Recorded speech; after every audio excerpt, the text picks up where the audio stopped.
music. அப்பவும் இப்பவும் எப்பவும் Chennai Silks. அதிரடி கலெக்ஷன் சரவெடி செலிப்ரேஷன். குறிப்பாக பாகிஸ்தான் ஆர்மியோட சர்வைவலே இந்த ஜியோ பாலிட்டிக்ஸோட அட்வான்டேஜ் தான். ஆப்கானிஸ்தான்ல பண்ண மாதிரி அவங்க ரஷ்யால வந்து யுக்ரைனுக்காக வந்து கண்டிப்பா போர்னு போனாங்கன்னா எந்த நாடும் ஆதரவு தெரிவிக்காது. பாகிஸ்தான் வந்து அமெரிக்கா வந்து 2012 கைவிட்டாங்க. இரட்டை கோபுரங்கள் மேல தாக்குதல், ஒசாமா பின் லாடன் வந்து அல் qaeda தாக்குதல் நடந்ததுக்கு அப்புறம் ஜார்ஜ் புஷ் வந்து அறிவிக்கிறார் யாரெல்லாம் எங்க கூட இருக்கீங்கன்ட்டு. அப்ப ஃபர்ஸ்ட் வந்து ஏன்னா அந்த ஹெலிகாப்டர் வந்து ஸ்டீல் ஹெலிகாப்டர், அது டெக்னாலஜி உலகத்துல யாருக்கிட்டுமே இல்லை. வணக்கம் சார். வணக்கம் அறிவழகன். வணக்கம் சார். நேஷனல் லெவல் இன்டர்நேஷனல் லெவலில் வந்து பாலிடிக்ஸ் வந்து கொஞ்சம் சூடுபிடிக்க ஆரம்பிச்சிருக்குன்னு தோணுது. இப்போ ரீசெண்டாக ஏன் சூடுபிடிக்க ஆரம்பிக்குதுன்னு சொன்னேன்னா, இன்னைக்கு கூட பாகிஸ்தானோட டிஃபென்ஸ் மினிஸ்டர் வந்து வார் வந்து இன்னும் என்ன சொல்கிறது அவாய்டபிள் கிடையாது, நடந்துச்சுன்னா வந்து will do better then last time அப்படின்னு ஒரு வார்த்தை சொல்லியிருக்காரு. ப்ளஸ் ராஜ்நாத் சிங் நம்மளோட டிஃபென்ஸ் சைட்லேருந்து ஆர்மி அஃபிஷியல்ஸும் சரி, ப்ளஸ் ஏர்ஃபோர்ஸும் சரி, கிட்டத்தட்ட வந்து ஆல்மோஸ்ட் ஒரு போஸ்டரிங் ஸ்டாண்ட்ஸ் எடுத்துகிட்டே இருக்காங்க. வில் எரேஸ் பாகிஸ்தான், ஜாகிரபிக்கலி வந்து வில் எரேஸ் பாகிஸ்தான் டோனை வந்து இவ்வளோ ஒரு காட்டமான டோனை வந்து இது வரைக்கும் எந்த ஒரு ஆர்மி ஜெனரலும் யூஸ் பண்ண மாதிரி தோணலை, எனக்கு தெரியல. எனக்கு இப்படி ஒன்று யூஸ் பண்ணி இப்படி போயிட்டுருக்கு. இந்த போஸ்டரிங் ஆல்மோஸ்ட் டே பை டே நம்ம நடந்துட்டு இருக்கிறத பார்க்குறோம் சார். எவ்ரிடே நடக்குது இப்போதைக்கு ஆல்மோஸ்ட் ஒரு 1 வீக்கில். ஆப்ரேஷன் சிந்தூர் 2.0 அப்படின்ற ஒரு மர்மர்ஸும் கொஞ்சம் கிட்டத்தட்ட வர ஆரம்பிச்சிருக்கு. ஆப்ரேஷன் சிந்தூர் 2.0வே நம்மளோட மெமரியிலேருந்து இன்னும் போகலை, உண்மையிலே சொல்ல போனால் இப்போ தான் நடந்த மாதிரி இருக்குது. அதுக்குள்ளே இந்த எஸ்கலேஷன் எப்படி பார்க்குறீங்க சார்?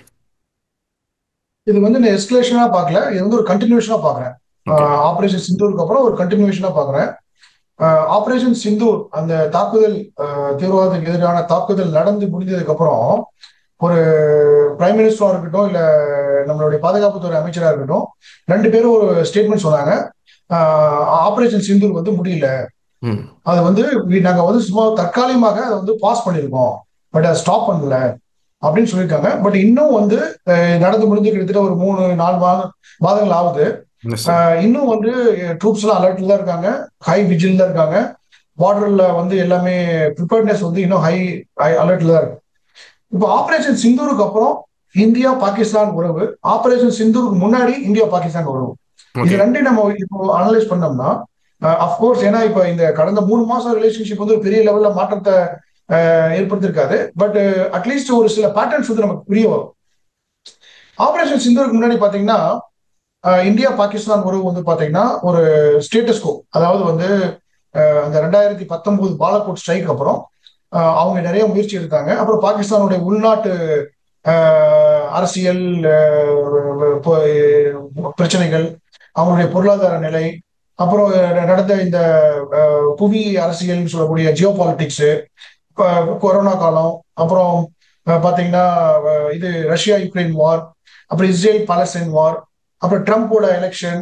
ஸோ இதெல்லாம் வந்து இந்த கடந்த 4 வருடங்கள் 2019 இருந்து 2025 வருடம்குள்ள ஒரு 4 வருடங்கள் நடந்த ஒரு பெரிய குளோபல் டெவலப்மெண்ட். அதோட தாக்கம் வந்து கண்டிப்பா நம்ம தெற்காசிய புவி அரசியல் வந்து கண்டிப்பா அது ரிஃப்ளெக்ட் ஆகும். அதோடைய ரிஃப்ளெக்ஷன் தான் வந்து பாத்தீங்கன்னா இந்தியா பாகிஸ்தான் உறவுகள் வந்து பாகிஸ்தான் வந்து இந்தியா வந்து ரொம்ப ஸ்ட்ராங்கா ஃபோமா இருக்காங்க, மறுபடியும் நார்மலைஸ் ரிலேஷன்ஷிப் வந்து நார்மலைஸ் பண்றதுக்கு உண்டான எந்த ஒரு முயற்சி எடுக்க மாட்டாங்க அப்படின்ற மாதிரி ஒரு இருந்தாங்க.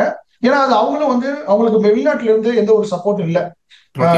குறிப்பாக வந்து ஐரோப்பிய நாடுகளா இருக்கட்டும் இல்ல அமெரிக்கா போன்ற நாடுகளா இருக்கட்டும் வந்து பாகிஸ்தானுக்கு ஆதரவுங்கிற ஒரு நிலைப்பாடு இல்லாம இருந்த ஒரு சூழல். அவங்க வந்து புவி அரசியல்ல, அதாவது ஜியோ பாலிட்டிக்ஸ்ல அனாதையாக்கப்பட்ட ஒரு நாடா இருந்தது. பாகிஸ்தான் பாத்தீங்கன்னா சுதந்திரமானதுக்கு அப்புறம் அவங்களுடைய சர்வைவலே, குறிப்பாக பாகிஸ்தான் ஆர்மியோட சர்வைவலே இந்த ஜியோ பாலிட்டிக்ஸோட அட்வான்டேஜ் தான். அதை வந்து சக்சஸிவ் வந்து ஆர்மி ஜெனரலா இருக்கட்டும், ராணுவ தளபதிகளா இருக்கட்டும் இல்ல ராணுவ தளபதிகளே அதிபராக இருக்கட்டும், அவங்க வந்து அதை பயன்படுத்தி கொண்டிருந்தாங்க. ஏன்னா அந்த பாகிஸ்தான்ல வந்து ராணுவம் தான் அந்த நாடு, நாடு தான் அந்த ராணுவம். அது ரெண்டையும் நம்ம சர்டிபிகேட் பண்ண முடியாது. நம்ம முன்னாடியே கூட நம்ம டிஸ்கஸ் பண்ணிருக்கோம். இப்ப ஆபரேஷன் சிந்தூருக்கு அப்புறம் என்னாச்சுன்னா அந்த என்டையர் டைனமிக்ஸ் வந்து மாறுது. அது வந்து பாகிஸ்தானே எதிர்பார்க்காத ஒரு டைனமிக்ஸ். அதுக்கு முக்கிய காரணம் என்னன்னா ஆபரேஷன் சிந்தூரோட அந்த தாக்கம், தீவிரமான ஒரு அந்த தாக்கம் தான். என்ன மாதிரியான தாக்கத்தை ஏற்படுத்துச்சு ஆபரேஷன் சிந்தூர் அப்படின்னா, நிறைய வந்து நியூஸ்ல வந்தது, ப்ரொபகண்டா நிறைய பண்ணாங்க, பொய் பிரச்சாரம் பண்ணாங்க. பட் குறிப்பா வந்து பாத்தீங்கன்னா இந்தியாவுடைய பதிலடி வந்து பாகிஸ்தான் தீவிரவாத கட்டமைப்பு மட்டும் இல்லாம பாகிஸ்தானுடைய ராணுவம் மற்றும் விமானப்படையோட முக்கியமான ஒரு தளங்கள் எல்லாத்தையும் வந்து தகர்த்தப்பட்டது. அவங்களால பதிலடி கொடுக்க முயற்சி எடுத்தோம், அந்த முயற்சி எடுத்த எல்லாத்தையும் முறியடிக்கப்பட்டதை நம்ம பார்த்தோம். இப்ப இதுல வந்து விவாதம் வந்து நம்ம எவ்வளவு விமானத்தை இழந்தோம், அவங்க எவ்வளவு விமானத்தை இழந்தோம் கிடையாது. அதோட விளைவாக தான் வந்து அமெரிக்காவோட அவங்க தலையிட்டனால அது வந்து போர் வந்து நிறுத்த மாதிரி போர் நிறுத்தத்துக்கு நிறுத்த ஒப்பந்தத்துக்கு வந்து அவங்க சம்மதிச்சாங்க. பட் ட்ரம்ப் வந்து அவர் நோபல் பிரைஸ் வாங்கிருக்காரு, நான் தான் நிறுத்தினேன் அப்படின்ற மாதிரி வந்துட்டாரு. ஸோ அது ஒரு பக்கம் இருக்கட்டும். ஆபரேஷன் சிந்தூருக்கு அப்புறம் என்னாச்சுன்னா, அமெரிக்காவுக்கு வந்து அவங்களுடைய அசெட்ஸ், ஸ்ட்ராட்டஜிக் அசெட்ஸ், பாகிஸ்தான்ல இருக்கக்கூடிய சில அசெட்ஸ்க்கு வந்து ஒரு அச்சுறுத்தலா அவங்களுடைய ராணுவம் வந்து பார்த்தது. இந்தியா இந்த அளவுக்கு வளர்ச்சி அடைஞ்சிருச்சா? ஏன்னா அவங்க என்ன எதிர்பார்த்தாங்கன்னா 2014 சர்ஜிக்கல் ஸ்ட்ரைக் பண்ணாங்க. அது வந்து பாத்தீங்கன்னா ஒரு ரெஸ்ட்ரெயின்டு ரியாக்ஷன் வித் ஒரு responsible and restraint reaction. Okay, இதுதான் நம்மளோட அப்ஜெக்டிவ், பாகிஸ்தான் ஆக்குபைட் ஜம்மு காஷ்மீர்ல அதை அடிச்சு நம்ம உள்ள வந்துடும். அதே 2019 பாத்தீங்கன்னா அதுவும் வந்து ஒரு கால்குலேட்டட் ஒரு ரெஸ்பான்ஸ் தான், ப்ரீஎம்ப்டிவ் ஸ்ட்ரைக். அது வந்து ஒரு மெஷர்டு ரெஸ்பான்ஸ், அது வந்து படிச்சுட்டு வந்துட்டாங்க. பட் இந்த ஆபரேஷன்ஸ் வந்து அப்படி கிடையாது. Day by day, hour by hour வந்து கான்ஃபிளிக்டோட லெவல் வந்து எஸ்கலேட் ஆகிட்டே ஒவ்வொரு லேடரா போயிட்டு இருந்தது. நம்ம வந்து ஃபர்ஸ்ட் தீவிரவாத அந்த குறிப்பிட்ட டார்கெட் வந்து தாக்கணும், அவங்க பதில் தாக்குறதுக்கு முயற்சி பண்ணாங்க. அதுக்கு கவுண்டரா வந்து நம்ம வந்து இன்னும் கொஞ்சம் டீப்பா அவங்கள தாக்குதல் நடத்தணும். அதுக்கப்புறம் மறுபடியும் அவங்க முயற்சி பண்ணாங்க, நம்மளுடைய சிவிலியன் ஏரியால வந்து தாக்குதல் நடத்துறாங்க. நம்மளுடைய உள்ள இருக்க ராணுவத்துக்கு மீது தாக்குதல் நடத்த, வான்வழி தாக்குதல் நடத்த முயற்சி பண்ணாங்க. நம்மளுடைய ஏர் டிஃபென்ஸ் சிஸ்டம் வந்து தடுத்துச்சு. பட் நம்ம வந்து உள்ள வந்து அவங்களுடைய அந்த கிரானா ஹில்ஸ்ன்ற ஒரு சென்சிட்டிவான அந்த ஏர்பேஸ், ஏர்பேஸ்ல வந்து நம்ம தாக்குதல் நடத்துறது வந்து அங்க அமெரிக்காவோட அசெட்ஸ் F-16 போன்ற விமானங்கள்ல தாக்குதல் நடத்தினாங்க. அந்த F-16 கம்பெனிக்கு வந்து ஒரு பெரிய டேமேஜ் குளோபல் லெவல்ல. இது வந்து மார்க்கெட்டிங் தானே. இப்போ உங்க ப்ராடக்ட் சரியா விற்கல, உங்க ப்ராடக்ட் சரியா வேலை செய்யலன்னு என்ன பண்ணுவாங்க? அந்த ப்ராடக்ட் யாரும் வாங்க மாட்டாங்க. உதாரணத்துக்கு ஆப்பிள் ஐபோன்ல வந்து திடீர்னு ஆப்பிள் ஐபோன் 17 வந்து நிறைய பிரச்சனை வருதுன்னா மக்கள் பாப்புலரா அந்த ரிவ்யூ போச்சுன்னா மக்கள் அதை வாங்க மாட்டாங்க, அந்த ப்ராடக்ட் ஃபெயிலியர் ஆயிடும். ஸோ அதே தான் இந்த F-16 வந்து இந்த ஒரு பிரச்சனை வந்து இது இருக்கு. இப்போ அமெரிக்காவுக்கு வந்து இந்த ரஷ்யா யுக்ரைன் வார்ல இந்தியா வந்து ரஷ்யா கிட்ட இருந்து ஆயில் வாங்குது, அதனாலதான் ரஷ்யாவுக்கு வந்து பொருளாதாரம் வந்து பணம் நிறைய வந்துட்டு இருக்கு, அதை வச்சு ரஷ்யா வந்து இந்த சண்டே இந்த போரை வந்து நடத்தி கொண்டிருக்குன்ற மாதிரி ஒரு பிம்பத்தை வந்து அங்க இருக்கிற ட்ரம்போட அட்வைசர்ஸ், எக்கனாமிக் அட்வைசரா இருக்கட்டும், இல்ல ஸ்ட்ராட்டஜிக் அட்வைசரா இருக்கட்டும், அவங்க வந்து நேட்டோவோட செக்ரட்டரி ஜெனரலா இருக்கட்டும், இவங்க வந்து பண்ணிருக்காங்க, அட்வைஸ் பண்றாங்க. அப்ப புட்டினை வீக்கன் பண்ணணும்னா அதுக்கு நம்ம என்ன பண்ணணும்? இந்தியா வந்து அவங்களுக்கு வந்து பண உதவி கொடுக்கக்கூடாது, அப்பதான் வந்து ரஷ்யாவோட அதிபரை வந்து ரஷ்யா வந்து நம்ம வீழ்த்த முடியும் அப்படின்னு ஒரு ஒரு திட்டத்தோடு இருக்காங்க. ஏன்னா அவங்க வந்து இன்னைக்கு பாத்தீங்கன்னா ரஷ்யாவை எதிர்த்து ஐரோப்பிய நாடுகளா இருக்கட்டும் இல்ல அமெரிக்காவா இருக்கட்டும், ரெண்டு பேரும் கூட்டாகவோ இல்ல தனித்தனியாகவோ போர் நடத்தக்கூடிய ஒரு சூழல் அவங்களுக்கு இல்ல.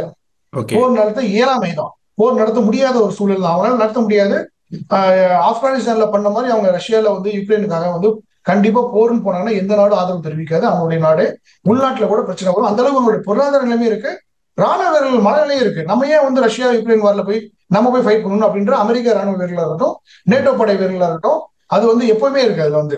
சோ இப்படி இருக்கிற காலத்துல வந்து அவங்க ஏதாவது ஒண்ணு ரஷ்யா வந்து எப்படியா தடுத்து நிறுத்தணும், அதுக்கு என்ன பண்றாங்க? நீங்களா பண்ணாதீங்க அப்படின்னு சொல்லி இந்தியா தான் வந்து அவங்க டார்கெட் பண்றது காரணம். ஏன்னா சைனா வந்து டார்கெட் பண்ண முடியாது. சைனா வந்து குளோபல் நம்பர் 2 எக்கனாமிக் பவர், மிலிட்டரியிலும் ரொம்ப பவர். அப்ப ரஷ்யா சைனா உறவுகள் வந்து பயங்கர ஸ்ட்ராங்கா இருக்கு. இப்ப இந்தியா வந்து எப்படின்னா, நம்ம வந்து ஒரு ஸ்ட்ராட்டஜிக் அட்டானமி மாதிரி ரஷ்யா வந்து ஒரு நண்பராக இருந்தாலும், பழைய நண்பராக கிட்டத்தட்ட 50 வருடங்களான உறவுகள் ரஷ்யாவோட இருந்தாலும், அமெரிக்காவோடையும் வந்து அந்த ஒரு ஜனநாயகம் நாடு, அப்புறம் உலக international order, international rules and regulations எல்லாம் வந்து நம்ம வந்து கடைபிடிக்கணும். அதுக்கு மேலை நாடுகள் ஏற்படுத்திய அந்த ரூல்ஸ் அண்ட் ரெகுலேஷன் வந்து கடைபிடிக்கணும். ஏன்னா நமக்கு சைனா தான் இமீடியட் த்ரெட். ஏன்னா அவங்க வந்து அப்பப்ப நமக்கு வந்து அச்சுறுத்தல் பண்ணிட்டு இருக்காங்க. அப்புறம் சைனா பாகிஸ்தானுடைய உறவுகள் வந்து ரொம்ப டீப்பா இருந்தது கடந்த 10 வருடங்களாக பாத்தீங்கன்னா 2013 இருந்து. சோ பாகிஸ்தான் வந்து அமெரிக்கா வந்து 2012 கைவிட்டாங்க. எப்ப ஒசாமா பின் லேடன் வந்து பாகிஸ்தான்ல இருந்து பிடிச்சாங்களோ 2011, அதுக்கப்புறமே வந்து கொஞ்சம் கொஞ்சமாக 2010-11 வந்து பாகிஸ்தானை வந்து கண்டிப்பா அமெரிக்கா வந்து அவங்களுடைய ஜியோ பொலிட்டிக்கல் அரசியல், அதாவது புவி அரசியலுடைய அந்த திட்டத்திலிருந்து அவங்க வந்து கைவிட்டாங்க. ஏன்னா வளர்த்த கெடாவே மாறல பயந்த மாதிரி நம்ம இவங்களுக்கு இவ்வளவு பணம் கொடுக்குறோம், இவ்வளவு வெப்பன் சிஸ்டம் கொடுத்துட்டு இருக்கோம் கடந்த 50 வருடங்களாக. பட் இருந்தாலும் நமக்கு எதிராக தான் இவங்க வந்து வேலை செய்யறாங்க, சைனாவோட இது பண்றாங்கன்னு சொல்லி அந்த ஒரு அதனாலதான் பாகிஸ்தான் சைனா பக்கம் போனாங்க. இப்போ அது அப்படியே ரிவர்ஸ் ஆகுது. இதுல ரிவர்ஸ் ஆகிறதுனாலதான் வந்து இப்போ ஆபரேஷன் சிந்தூருக்கு அப்புறம் அந்த அசிம் முனீர் அவர் ராணுவ தளபதியை வந்து உடனே அவர் வந்து ஃபீல்ட் மார்ஷல் ஆக்குறாங்க. அவர் தான் வந்து இப்போதைக்கு வந்து பாகிஸ்தானை வந்து ஒரு டிஃபேக்டோ ஜனாதிபதியாக, ஒரு பிரைம் மினிஸ்டராக எல்லா பவரும் அவர் கையில தான் இருக்கு. அவர் தான் ரன் பண்றாரு.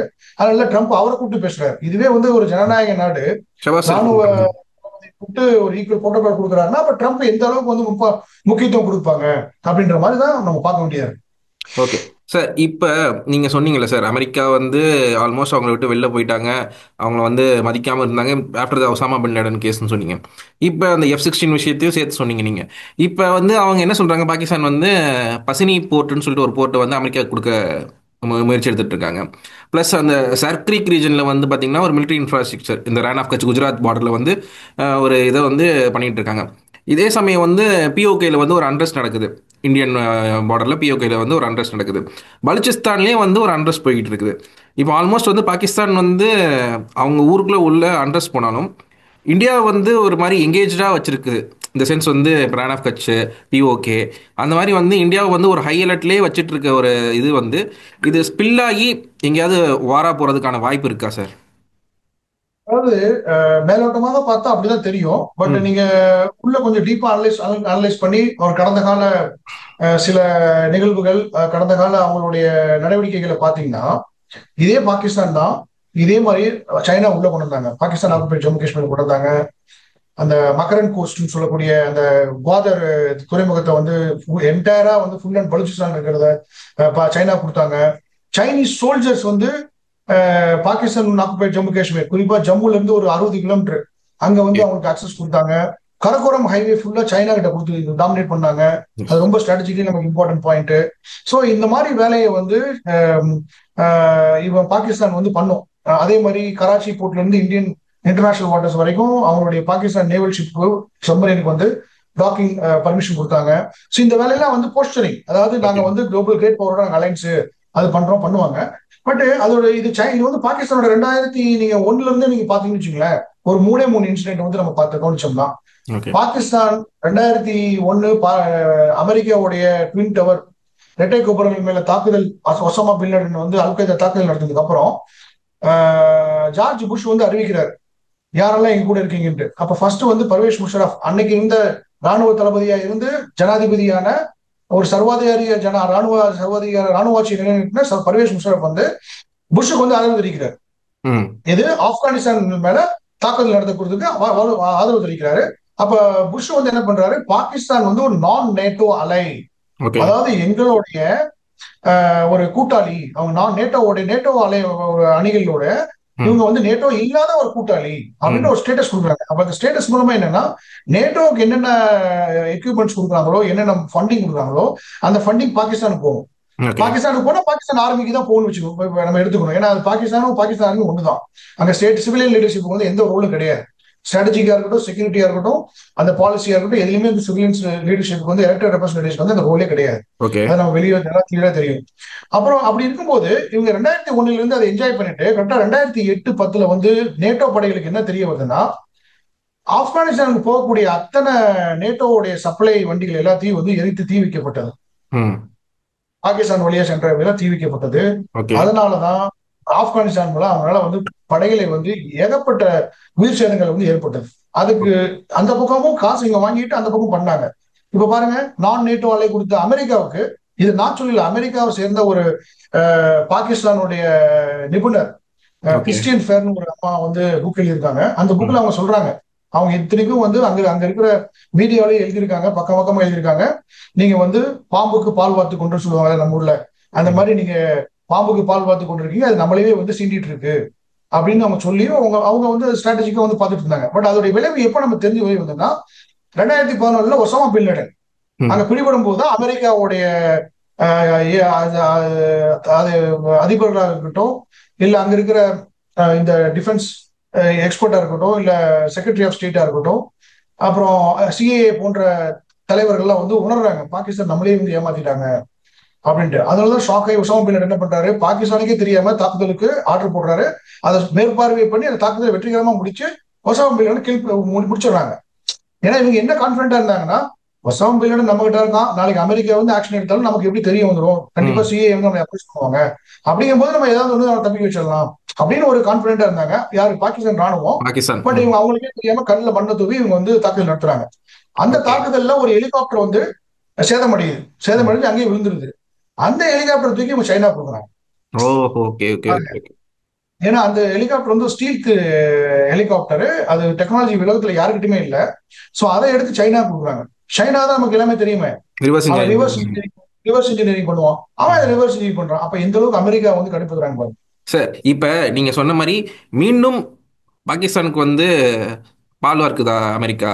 இந்தியாஸ் இந்த இப்போ இந்த ட்ரம்ப் பண்ண டாரிஃப் விஷயங்கள் ப்ளஸ் வந்து திருப்பியும் வெப்பன் சப்ளை பண்ணுறது, அதுக்கப்புறம் அசீம் முனிரை வந்து we will take nuclear action against இந்தியான்னு சொல்லிட்டு அமெரிக்கா மண்ணில் சொல்லும் போது எந்த ஒரு ரியாக்ஷன் கொடுக்காது. மீண்டும் ட்ரம்ப்பும் அமெரிக்காவும் பால் இருக்கிறாங்களா பாகிஸ்தானுக்கு? கண்டிப்பா பால் மட்டும் வாங்கல, அவங்க வந்து பாம்பு எடுத்து பாக்கெட்ல போட்டுட்டு சுத்துறான்னு சொல்லுவாங்கல்ல, அந்த மாதிரி ஓகே. அவங்க அது பண்ணிட்டு இருக்காங்க. இப்ப ஆசிம் முனீர் இருக்கிற வரைக்கும் இது நடக்கும். ஏன்னா அவரு இப்ப தளபதியா இருப்பாரு, இன்னொரு டேர்ம் கண்டினியூ பண்ணுவாரு. பட் அவர் போனதுக்கு அப்புறம் என்ன ஆகும், மறுபடியும் நாடு வந்து பாகிஸ்தான் நாடு வந்து என்ன ஆகுன்றது ஒரு பெரிய கேள்விக்குறி. பட் இது மூலமாக என்னன்னா, இந்தியா வந்து கடந்த நான் சொன்ன காலகட்டம் 10 வருடங்களுக்கு முன்போ இல்ல 15 வருடங்களுக்கு முன்போ போன்ற இந்தியா கிடையாது. ஏன்னா இது அமெரிக்காவோட நிக்சன் காலத்துல இருந்து இந்த பாலிசி தான் அமெரிக்காவோட பாலிசி. இந்தியாவை சீண்டணும்னா ஈவன் பனிப்போர்ல கோல்டு வார் டைம்லயும் வந்து பாகிஸ்தான் அமெரிக்காவோட தான் இருந்தாங்க. ஓகே. நம்ம சோவியத்தோட சப்போர்ட் 1970s வந்து நம்ம எடுத்தோம், நம்ம சப்போர்ட் வந்தாங்க. சோ அதனால வந்து இப்ப பழைய பாலிசியை வந்து ட்ரம்ப் ஃபாலோ பண்றாரு. பட் பழைய பாலிசி ஃபாலோ பண்றதுக்கு அன்னைக்கு இருந்த காலகட்டம், அன்னைக்கு இருந்த இந்தியாவோட ஸ்டேட்டஸ், அன்னைக்கு இருந்து இந்தியாவோட பொருளாதாரம், அன்னைக்கு இருந்து இந்தியாவோட ஸ்ட்ரென்த் வேற, இன்னைக்கு இருக்கிற ஸ்ட்ரென்த் வேற. இன்னைக்கு வந்து பாகிஸ்தானை வைத்துக் கொண்டு இந்தியாவை வந்து வழிக்கு கொண்டு வர முடியும் அப்படின்னு சொல்லி நினைச்சாங்கன்னா அது வந்து ஒரு முட்டாள்தனமான ஒரு ஸ்ட்ராட்டஜியை தான் நான் பாக்குறேன். ஏன்னா இந்தியா வந்து இன்னைக்கு வேற ஒரு ஸ்டேட்டஸ்ல இருக்காங்க, ஒரு economic power, third largest economy. இன்னும் ஒரு 5 வருடங்கள்ல வந்து கண்டிப்பா வந்து செகண்ட் லார்ஜஸ்ட் எக்கானமி வரது கூட வாய்ப்பு இருக்கு. இன்னைக்கு ட்ரம்ப் இந்த மாதிரி பண்ணிட்டு இருந்தாருன்னா இன்னும் 2 வருஷம் அவங்க பொருளாதாரம் விழுந்துரும். அடுத்தது சைனா ஃபர்ஸ்ட், 2வது இந்தியா தான் இருக்கும். ஓகே. இன்னைக்கு டெக்னாலஜிலையும் வந்து லீடிங்ல இருக்கும். போஸ்ட் கோவிடுக்கு அப்புறம் நல்லா இப்ப நீங்க ஐரோப்பிய நாடுகள் எல்லாம் இந்த ட்ரம்ப் இந்த டேரிஃப் விதிச்சதுக்கு அப்புறம் ஐரோப்பிய நாடுகள் இங்க வராங்க. இன்னைக்கு பாருங்க, காலையில பிரிட்டனோட பிரைம் மினிஸ்டர் இது வரைக்கும் வரலாறுல இல்லாத அவ்வளவு பெரிய டெலிகேஷன், ட்ரேட் பிசினஸ் டெலிகேஷன் எடுத்துட்டு இந்தியா வராது. ஏன்னா பிரிட்டன் வந்து ஐரோப்பிய யூனியன்ல கிடையாது. அவங்க 2013 ஐரோப்பிய யூனியன்ல இருந்து வெளியில வந்துட்டாங்க. வரலாற்றிலே இல்லாத அளவுக்கு இன்வெஸ்ட்மெண்ட் கொண்டாடுறாங்க யாரு, பிரிட்டன். ஏன்னா அவங்களுக்கு தெரியுது யூஎஸ் வந்து ட்ரம்ப்ல அமெரிக்கால இன்வெஸ்ட் பண்றது வந்து ரொம்ப ஒரு சேஃபான ஒரு இது இருக்காது.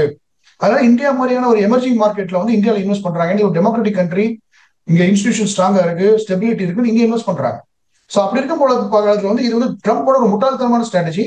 பாகிஸ்தான் வந்து அமெரிக்கா கொடுக்குற வெப்பன் சிஸ்டம் வச்சுக்கிட்டு ஒரு வாரம் சண்டே வந்து கண்டினியூ பண்ண முடியும், அதுக்கு மேல அவங்களால தாக்கு பிடிக்க முடியாது. ஓகே சார், ஃபைனலி இந்தியா எப்படி சார் ரியாக்ட் பண்ணுறாங்க? பிகாஸ் நெக்ஸ்ட் வீக் வந்து பார்த்தீங்கன்னா தாலிபனோட அங்கே ஒரு மினிஸ்டர் வந்து நம்ம இந்தியாவுக்கு வந்து ஃபஸ்ட் டைம் வராங்க. தாலிபன் வந்து நம்ம இன்னும் வந்து அஃபிஷியலாக வந்து வெளின்னு ரெக்கக்னைஸ் தாலிபன், பட் ஆனாலுமே வந்து ஆப்கானிஸ்தான்லேருந்து தாலிபான் இங்கே வர வைக்கிறது வந்து இந்த டயத்தில், இந்த சென்ஸ் இந்த வந்து இப்படி ஒரு 2 and 4 வார் ஆஃப் ஃபோர்ஸ் நடந்துட்டு இருக்கும்போது அவங்கள கொண்டு வராங்க. அப்படி இருக்கும்போது ப்ளஸ் என்ன சொல்கிறது, பாகிஸ்தானுக்கு எதிராகவும் நிறைய ஸ்டேட்மெண்ட்ஸும் விட்றாங்க. இந்தியாவோட போஸ்டர், இந்தியாவோட ஸ்டாண்ட் எப்படி பார்க்குறீங்க சார்? இந்தியாவோட ஸ்டாண்ட் வந்து ப்ரோஆக்டிவா ஸ்டாண்டா தான் இருக்கு, ரியாக்ஷன் கிடையாது. ஒரு பதற்றமான ஒரு எதிர்வினை ஆற்றவில்லைன்னு நினைக்கிறேன். குறிப்பாக நீங்க சொன்னீங்க தாலிபானுடைய வெளியுறவுத்துறை அமைச்சர் அந்த முக்திகின்றவர் வராரு. அவர் ரொம்ப ஒரு இம்பார்ட்டன்டான ஆளு. அநேகமா எனக்கு ஒரு இன்விடேஷன் வந்து அட்டன் பண்றதுக்கு இங்க ஒரு திங்க் டேங்க்ல வந்து ஆர்கனைஸ் பண்றாங்க. அதாவது நீங்க ஆப்கானிஸ்தான்ல தாலிபான் பாத்தீங்கன்னா அமெரிக்காவை இன்னைக்கு நம்ம வரலாறுல வந்து யாருமே எழுதல. ஆனா ஒரு 20 வருடங்களுக்கு அப்புறம், ஒரு 50 வருடங்களுக்கு அப்புறம் நீங்க இந்த காலகட்டத்தை வந்து படிக்கும்போது அமெரிக்கா ஒரு பேரரசை வீழ்த்தியது தாலிபான் அப்படின்னு வரலாற்று ஆய்வாளர் வந்து கண்டிப்பா இதை வந்து ரெக்கார்ட் பண்ணுவாங்க, பதிவு பண்ணுவாங்க. ஏன்னா அதான் நடந்திருக்கு. தாலிபானே வந்து இவங்க அடித்து வரைக்கும் வெட்டப்பட்டிருக்காங்க. யாரு, அமெரிக்க படைகள். அவ்வளோ டெக்னாலஜி இருந்து, நியூக்ளியர் வெப்பன்ஸ் இருந்து, அவ்வளவு டெக்னாலஜி இருந்து தாலிபான் ஒண்ணுமே கிடையாது. அவங்களோட ஒரு ஆர்கனைஸ்டு இதுவும் கிடையாது. அவங்க வந்து அமெரிக்கன் படைகளை வந்து 20 வருடங்களாக 2001 இருந்து 2021 வரைக்கும் சண்டை போட்டு 20 வருடத்துல அவங்க அடிச்சு துரத்தி விட்டுருக்காங்க. அப்படி இருக்கும்போது தாலிபான் வந்து இந்தியா மேல ஒரு நல்ல ஒரு என்ன இருந்திருக்கு. ஏன்னா நம்ம வந்து அவங்க சப்போர்ட் பண்ணல, அமெரிக்க படையை சப்போர்ட் பண்ணல, ஆனா பாகிஸ்தான் சப்போர்ட் பண்ணி ஏகப்பட்ட தாலிபான்ல இருந்திருக்காங்க. சோ அப்படிங்கும்போது இந்த வர வந்து கண்டிப்பா வந்து அமெரிக்காவுக்கு வந்து ஒரு புவியியல் ஜியோபாலிட்டிக்ஸ் மூலமாக ஒரு பின்னடைவு ஏற்படும். ஏன்னா இதுவரைக்கும் இந்தியா வந்து பாகிஸ்தான் மட்டும்தான் டீல் பண்ணிட்டு இருந்தாங்க. ஆனா இப்போ இந்த கவர்மெண்ட் வந்து பாகிஸ்தானை வந்து ஆப்கானிஸ்தானோட லிங்க் பண்ணி தான் டீல் பண்றாங்க. சோ இது வந்து ஆஃப் பேக் அந்த மாதிரி அப்ரோச் தான் நம்ம பாக்குறோம். பாகிஸ்தானுக்கு தனி பாலிசி கிடையாது, பாகிஸ்தானோட பாலிசி ஆப்கானிஸ்தானோட பாலிசியோட சேர்ந்து இருக்கு. அப்படிங்கும்போது நம்ம பாகிஸ்தான் வந்து இப்ப இந்தியா வந்து ஆப்கானிஸ்தான் வந்து ரெகனைஸ் பண்றான்னு வச்சுங்களேன்.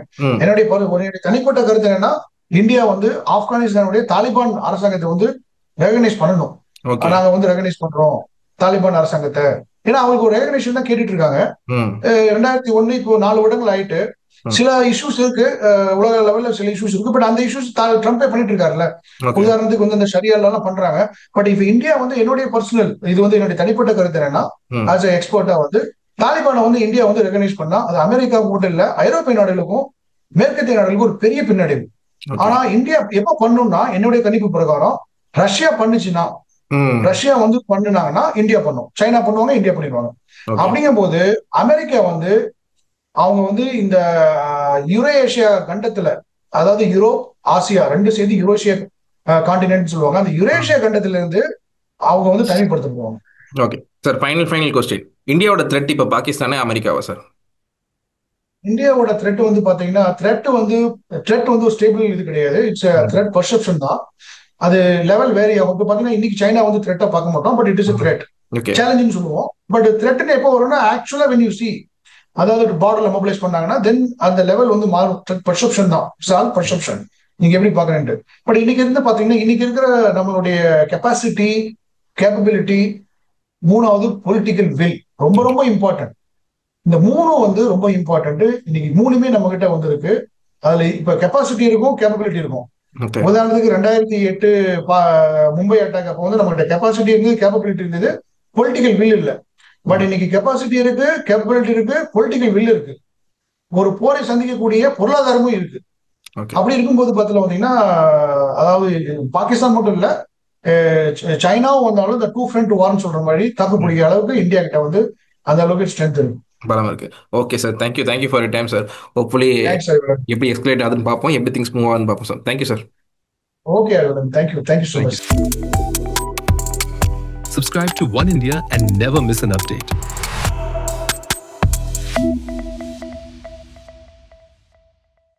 Play music.